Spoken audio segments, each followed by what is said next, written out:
Nako!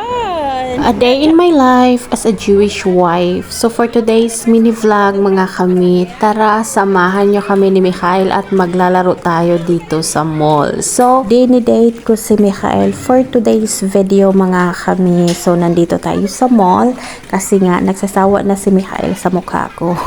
Matagal na siya nakatingga sa bahay namin mga kami. Kung hindi kami magpa-park ng every morning at saka every afternoon, sa bahay lang kami. So nagsasawa na siya talaga sa mukha ko. Palagi na siyang umiiyak sa bahay. Kaya, nandito tayo sa mall. Di bali na mga nagagastos tayo. Kailangan nating pasayahin yung ating mga anak. Kasi nga, mga naman, isang linggo silang walang pasok dahil nga sa holiday namin. So, isang linggo rin si Mikhail na nakatunganga sa mukha ko. Kaya ang nangyayari mga kami, talagang tamad na si Mikhail. Buti si Gabriel kasi mayroon siyang mga activity, mayroon siyang guitar class twice a week and 3 times a week naman yung kanyang karate class. So, talagang active si Gabriel. Ito si Mikhail talagang nayayamot na talaga siya. Kaya ngayon, hinayaan ko siyang maglaro, di bali nang gagastos tayo as long as happy siya.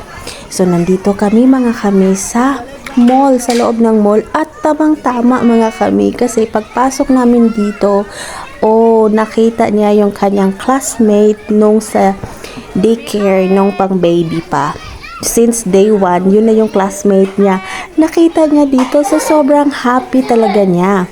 Hindi din namin akalain na magkikita sila today. Tapos alam nyo ba mga kami na nagtitigan yung dalawa. Talagang ni-recognize nila kung sino ba ito. Sino di ka din. Parang ganun.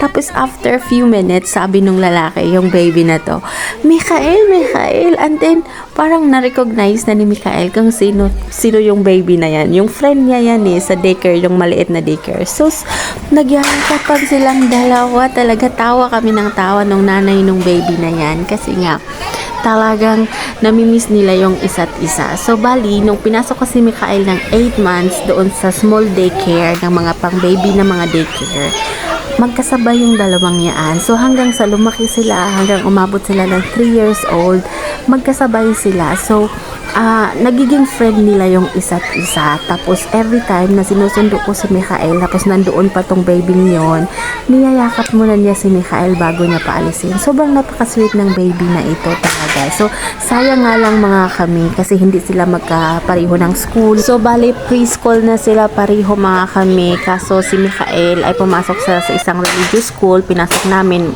pareho sila ng school ng kuya niya.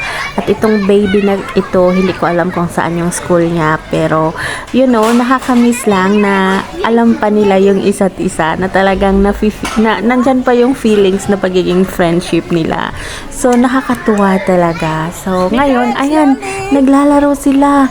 Talagang kung saan pupunta si Mikhail, fina-follow talaga ng baby na ito. Sobrang ang cute, ang sweet ng batang ito talaga. Kasi, nakikita ko to 3 years doon sa baby daycare. Tapos, every time na pupunta ako doon, magsusundo kay Mikhail, sinasabi talaga niya, Mikhail, masyal ka. Ganon siya ba? Your mom is here. Parang ginaganon niya si Mikhail. Kasi nga, mas matanda ito ng kaunti kay Mikhail. So, ayan. So, I hope nag-enjoy kayo sa video ko mga kami. Have a good day. Have a good night.